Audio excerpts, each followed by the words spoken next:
We are live. Once again, happy Friday to all of those around the nation. Can't say all around the world because I don't guess everyone calls this Friday. But man, I'm telling you what, most of us in this nation, we live for this shit. I live for this shit. I'm telling you, grind all week just to get to this day so that you can have a couple of days off and then go back to do the same thing on Monday.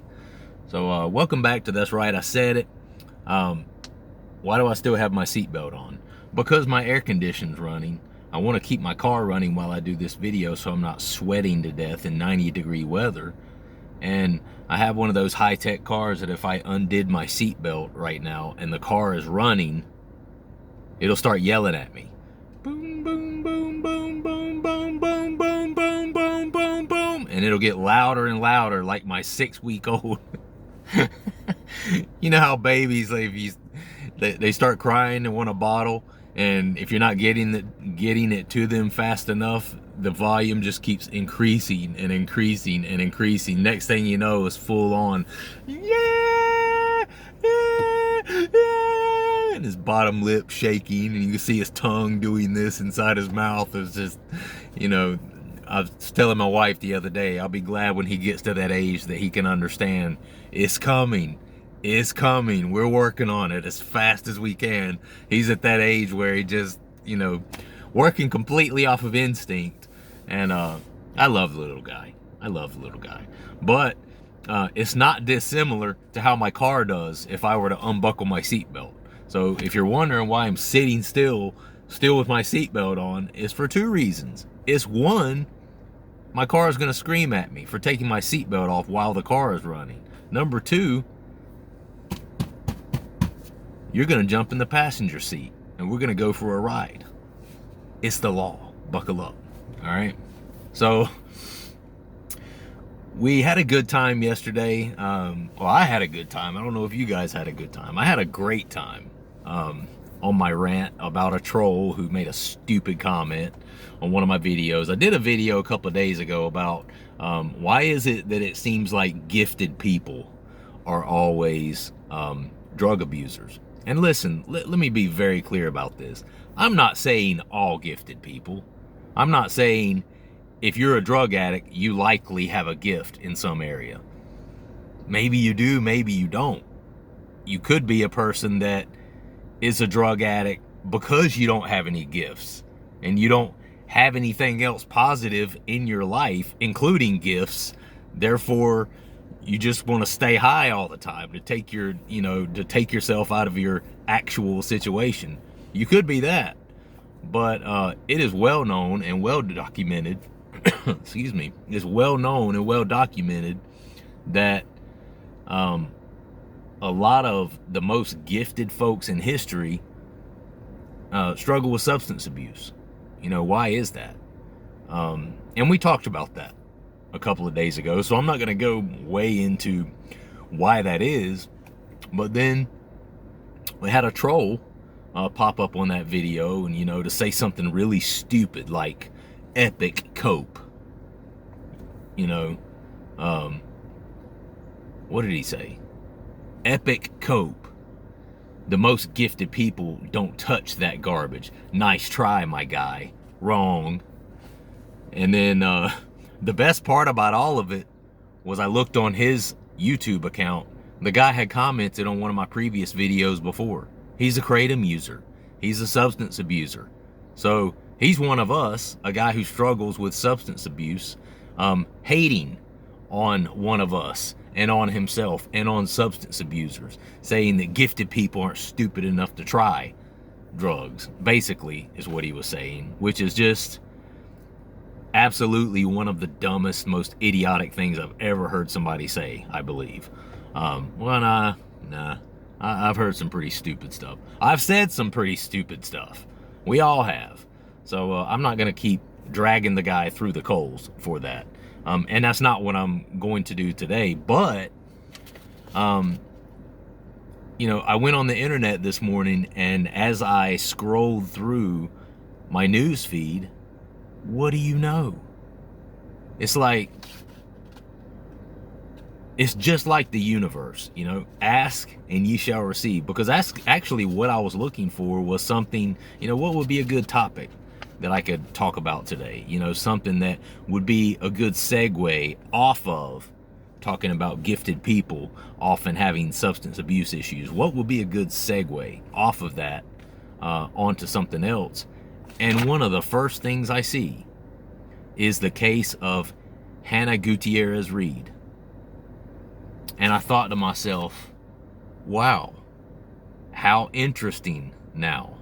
And again, this is a very sad situation where somebody actually lost their life. So I'm not attempting to,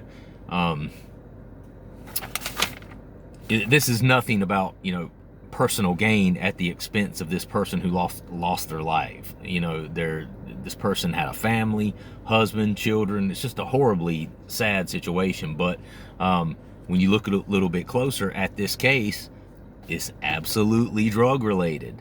And what a better story to illustrate what I was saying about people who, you know, oftentimes people who have gifts will get into substance abuse, and then as a result of that substance abuse, they literally just shit all their gifts, shit all their talents right down the toilet, throw them out to the wind, and then, you know, and then they end up, you know, the rest of their life and manifesting in a completely different way than what it could have been had they not been an abuser of drugs or an abuser of substances. And so I started reading through this article, and I was like, man, this is perfect. This is a perfect topic to discuss. So I'm going to read to you the article, and this is a perfect illustration as to what I was talking about, because I'm sure a lot of you guys have heard of it. It was on the filming of the Rust movie starring Alec Baldwin. All of you know Alec Baldwin has sat at the top of the A-list actors, you know, for the last, I don't know how many years. I mean, 20, 30 years. I mean, this guy's been in the game a long time. So it's pretty safe to say, if you're an armorer on the set of a movie that Alec Baldwin is producing, I mean, bro, you know, you've kind of made it, right? You know, if your field is to work on movie sets and you're in the field of being an armorer, which I don't know a lot about that particular field, admittedly, but if you're working on a movie set with an A-list actor like Alec Baldwin, pretty safe to say you're at the top of your field. Pretty safe to say you've made it, bro. If you just keep your nose clean and mind all your P's and Q's, it's nothing but up for you, right? Because this ain't no, you know, this ain't no independent film with a $10,000 budget with just a couple of people who are, you know, passionate about acting that live down the street but actually working 8 to 5 somewhere, and they're trying to do some little, you know, 10-minute short independent film or something. This ain't that. This is a feature film with an A-list actor like Alec Baldwin, okay? So if you're an armorer on a movie set like this, you've made it. You're gifted. You have gifts. You have talents. Otherwise, you would not be in that situation, because you don't just become an armorer and then just wake up one day, you fall out of bed, and you land on the set of an Alec Baldwin movie. No, you know, this individual had to have worked her way up on, you know, smaller productions in order to get to this point, right? So even though it you know, she's not an actor, therefore it may be the first time, this incident may be the first time that we have heard of this particular person, but that's not because this is her first film. It's not because she hasn't been grinding away using her gifts and talents to get to where she is, right? But just listen to how this plays out. So I'm going to read this to you. Prosecutors in the Rust case alleged that the film's armorer handed a bag of cocaine to another person on the evening after Helena Hutchins was killed. Hannah Gutierrez Reed was charged last week with evidence tampering for allegedly handing off the drugs in October 2021. Prosecutors alleged that by doing so, she interfered with the investigation into Hutchins' death. Gutierrez Reed was already facing a charge of involuntary manslaughter for loading a live round into Alec Baldwin's gun. The prosecution has claimed that Gutierrez Reed was drinking and smoking marijuana in the evenings during the production and may have been hungover at the time of the shooting. Baldwin was initially charged as well for negligently firing the weapon and killing the cinematographer, but those charges were dropped. In a motion filed Thursday, the prosecutors say they have a confidential witness that will testify that Gutierrez Reed handed off the drugs after returning from her initial police interview. The circumstances of the transfer of evidence strongly support the charge that the defendant transferred the cocaine to avoid prosecution and prevent law enforcement from obtaining highly inculpatory evidence directly related to the defendant's handling of the firearm and the circumstances of the fatal shooting of Helena Hutchins, the prosecutor wrote. The special prosecutors, Carrie Morrissey and Jason Lewis, are seeking an order that would keep the witness's identity a secret. According to the motion, the witness fears being blacklisted from the film industry for coming forward. Gutierrez Reed's lawyer, Jason Boyles, has opposed that request. The state wants to publish salacious allegations about Miss Gutierrez Reed and a secret procedure, which is not condoned by the rules or Constitution, Bowles said in an email. If the state really believes these allegations, why the secrecy? The prosecutors acknowledge that the witnesses identify... What? I'm sorry, it's like a retard wrote this article. There's some grammatical errors and that's messing me up. The prosecutors acknowledge, I think what they meant to say was acknowledge that the witness's identity will become public eventually, but say the person wishes to remain anonymous for as long as possible. Bowles has sought to have the case thrown out, citing numerous irregularities and missteps by the prosecution.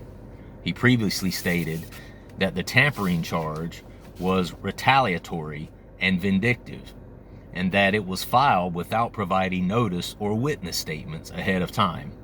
Gutierrez Reed has been scheduled to make a first appearance on the new charge of July the 19th via Google Meets. A preliminary hearing is scheduled to begin August 9th and is expected to last about a week. Last week, the DA's former investigator Robert Schilling sent an email to prosecutors in which he called the sheriff's office handling of the case reprehensible, that's a strong word, and unprofessional. Schilling accidentally copied the defense on the email. Accidentally? Yeah, okay, I don't think that was an accident. Oh, man. A lot to unpack here. All right, so we talked about the fact that, you know, oftentimes gifted people and are substance abusers. There are 3 drugs in question here in this Hannah Gutierrez Reed case. Alcohol, marijuana, and cocaine. Okay? Ironically enough, in regards to the shooting happening and the live round inadvertently or accidentally getting loaded into the gun that fired and killed Miss Hutchins, cocaine is the least one as far as the drug's effects on the human body, that I'm worried about. What concerns me most, and I hate to say this, what concerns me most out of all three of those drugs, as far as it relates to inadvertently loading a live round, is the marijuana. You know, and I get it. Listen, marijuana is absolutely one of the most benign drugs ever in existence. The detrimental effects not only on the body, but the mind, and how it adversely affects other people. Out of all three of these, alcohol is absolutely the worst. Ironically enough, it's the only one that is federally legal, you know, by the DEA, right, and by our government. However, it is one of the worst in terms of its effects on the body, effects on the mind, and the effects to the general public, like, you know, regarding drunk drivers, you know, killing people, things like that, right? But out of the cocaine, out of the alcohol, out of the marijuana, even though as far as its effects on the body and its effects on the mind are probably the most benign out of all three of the drugs, in terms of accidentally loading a live piece of ammunition in this gun, marijuana concerns me the most. And it says right here, the prosecution has claimed that Gutierrez-Reed was drinking and smoking marijuana in the evenings during the production. Listen, this is not before the production. This is not the night before, and, you know, then she's hungover, which it says here too, and may have been hungover at the time of the shooting. Okay? There's a lot going on here. All right, so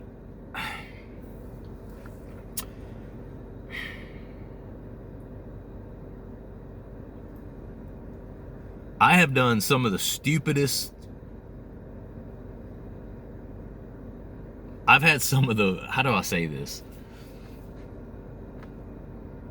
Some of the dumbest brain lapse, blonde moments that I've ever had in regards to just doing something and then being like, now why'd I do that? Oh, that was stupid. Or this, or you say something that's like, that didn't make any sense. Or you walk around the house for 10 minutes looking for your sunglasses and then you realize they're on your head. Some of the main times that I have done that, where it ended up being like a big major deal, were times that I smoked marijuana. I mean, let's just get real. Marijuana is the worst on short-term memory, okay? Now, this is something, you know, a lapse in judgment, a momentary lapse in judgment can happen to anyone at any time, and it can happen to the best of us. You don't have to be a drug addict or a substance abuser to have a momentary lapse in judgment. People have accidents all the time, all by themselves. There's not another car involved. There's not another person involved. There's not sometimes people have accidents, there's not even a phone or substance abuse or anything involved. They just have a quick lapse of judgment, and they don't see that the light is actually red. The light's red. You need to stop. And they just plow right through it and end up running into someone, or just whatever the case is. This happens to completely sober people all the time. Basically what I'm trying to say is, we're freaking human. All right? We're human. This stuff happens. But it happens at an exceedingly higher rate when you are under the influence of something like marijuana. Okay? A perfect example, a little different, but a perfect example. Last night, you know, I have a 6-week-old at home, and you know, we don't bathe them every day, because when the skin, you know, when they're that young, their skin's very, very sensitive. It can dry out their skin. So, you know, it's something like an every other day thing right now, where we give them a bath, right? I mean, he can't even walk yet. He can't even turn over on his own. So it's not like he's running around outside sweating, you know. He's just pretty much staying in one place at all times. So, you know, once every couple of days is enough. Well, we were bathing him last night, and we have in our kitchen a very deep sink, you know, one of those sinks that's like a good probably, I don't know, good probably 12 inches deep. And then, you know, of course we have one of the kind of handles that you can pull away from the nozzle and you can spray like that. So it's just, he's small enough to where he can fit in that little sink. So we'll clean the sink in the kitchen up really, really well, and we'll just bathe him in the sink. It's just easier, you know. You got the counters there to, you know, lay his stuff on and put his towel on and stuff like that. It just, and you don't have to bend over to do it. We can both kind of stand up and, you know, one of us hold him and make sure his head's supported and stuff like that. So we're bathing my son last night, and, you know, I'm using like so I don't have to spray, you know, because you can't tell an infant, okay, close your eyes now, okay, close your mouth, make sure you know, don't let water go down your mouth or your nose. You know, they don't understand any of that at 6 weeks old. So we don't want to just spray water all over his face and get it up his nose, in his eyes, have him swallow it and aspirate on it and stuff like that. So we're using a cup, you know, to fill the water up, and then we're gently dumping the water on him to rinse him off after we've, you know, bathed him and lathered him up. And I'm sitting there last night, and I'm completely sober when I'm doing this. I hadn't smoked any marijuana or anything like that, but I had one quick momentary lapse in judgment, and I had turned the water back on, but we were rinsing him, and he was kind of starting to get fussy a little bit. So that probably gave me this, like, okay, hurry up kind of, you know, incentive. And I went for 1 second where I just wasn't thinking. I didn't adjust the temperature to the water. I flipped it on, I started filling it up, and then I poured it, and the next thing you know, my wife's like, oh, that's too hot, and then he started crying. I poured hot water on the poor little guy. I mean, it was not scolding, like, you know, he had no ill after effects of it. I didn't burn him, you know, it wasn't anything that bad, fortunately, you know, because I just pulled it straight up, and I didn't go towards hot, but I didn't go towards cold either. But it was too hot for a little 6-week-old. So he let me know immediately when that water hit him that it was too hot for him. Probably would have been okay for an adult. You know, he's not an adult. He's a little baby with very sensitive skin. And I was absolutely, completely sober. You know, this happened like literally when I first got home. I hadn't even taken any kratom yet for the evening. So I was absolutely 100% sober when this happened. But that just goes to show you how quickly, you know, something can happen, and how quickly all it takes is just a minor misstep can cause something horrible like the death of another person, because that is very concerning. I'm not saying that Gutierrez Reed definitely was drinking and smoking marijuana, but listen, come on, man. Come on. Let's get real. You know, why would they have said that if there weren't some pretty strong indications that that is what she was doing, right? This is a gifted, talented person. Again, you don't wake up one day, fall out of your bed, and land on the movie set of Alec Baldwin. It just doesn't happen, you know. And to end up there, you've been in the game for a while. So this is a perfect example of someone who is gifted, but because of their drug use and their substance abuse, has ended up causing the death of an innocent person. And I mean, I feel terrible for, you know, Miss Hutchins' family. And I know, you know, this is one of those things that this is a tough one, because as a substance abuser, and we've talked about this, as a substance abuser, that doesn't mean you have a black heart. That doesn't mean you don't have compassion for others. You know, 99% of substance abusers out there are not also murderers, right? You have substance abusers, and then you have the type of person that would actually murder someone. Usually, they're not even both. Well, I guess some murderers. You think about people like Jeffrey Dahmer back in the day. He had substance abuse issues, but you guys all know, as people who have struggled with substance abuse, you know, you, you might smoke some weed, or you might take some kratom or some opiates, or you might drink some alcohol or whatever, but you have no desire whatsoever to go out and kill someone. You still have regard for human life, right? And I'm sure Miss Gutierrez Reed is the same way. I mean, the lady's not a killer. She is now. Unfortunately, she is now. And, you know, when I start thinking about the effects of marijuana on your short-term memory, and this is the person who was in charge of making sure that there were no live rounds in these guns on the set of the Rust film, man, it's not looking good. Because like I said, you know, this marijuana is one of those things that it will absolutely 1,000,000% fuck up your short-term memory with a quickness. And I know that from experience.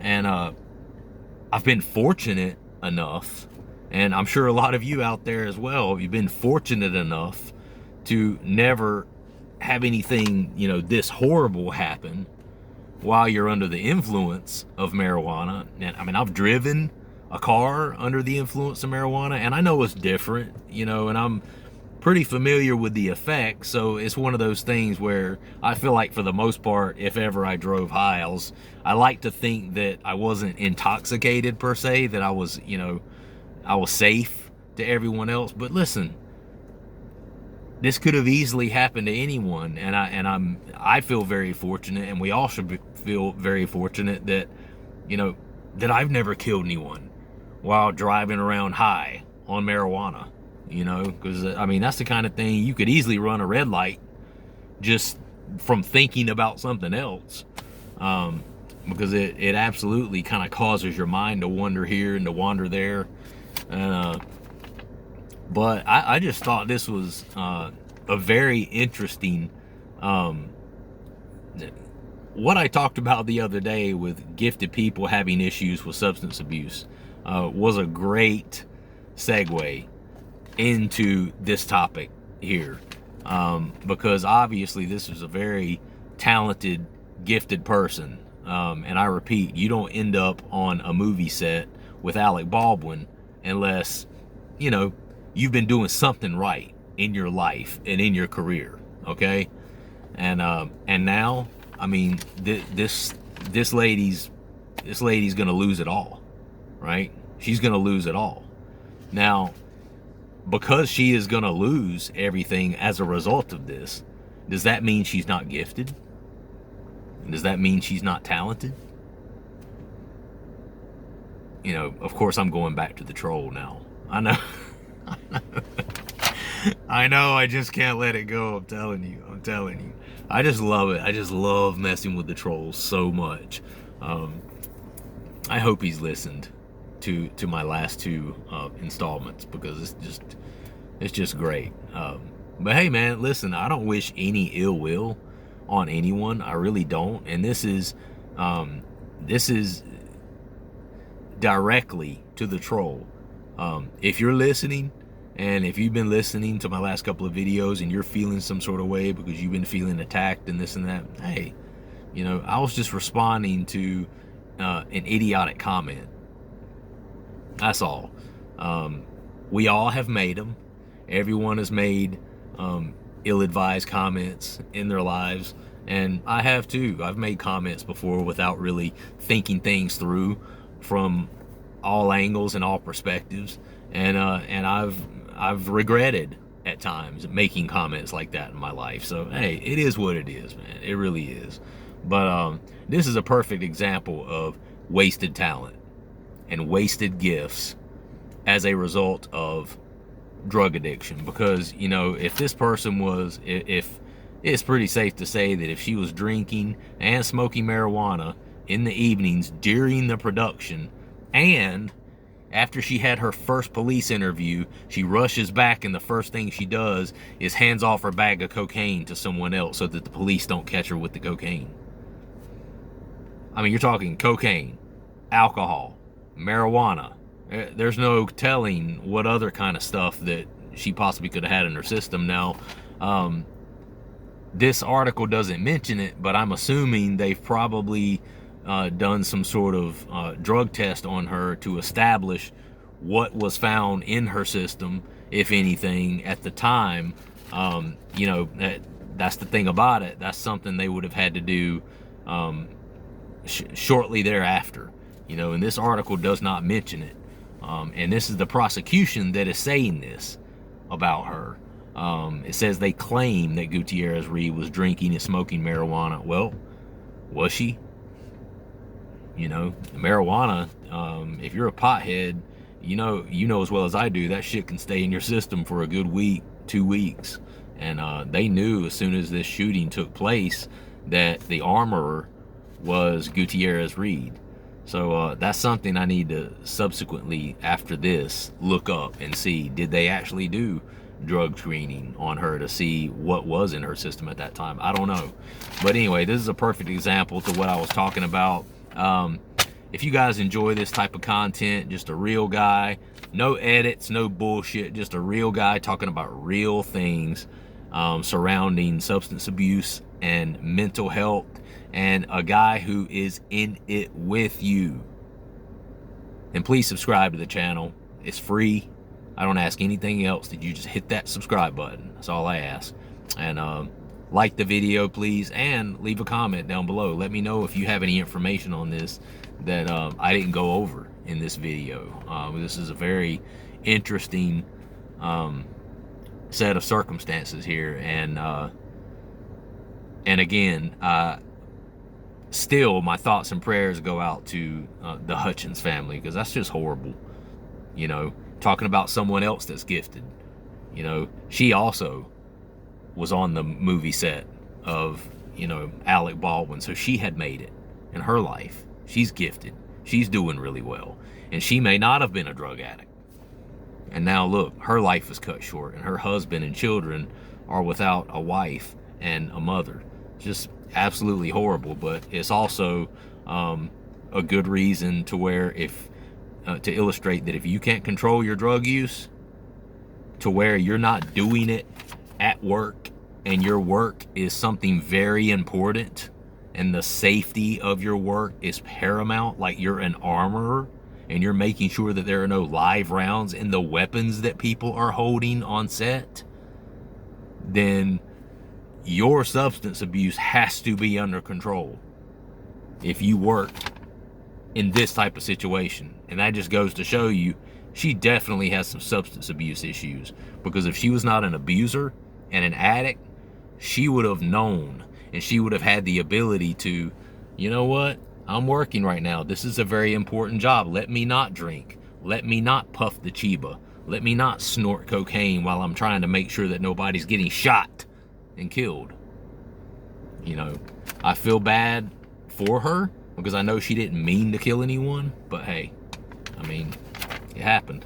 So anyway, love you guys. Hope you enjoyed it. We'll see you next time. Peace.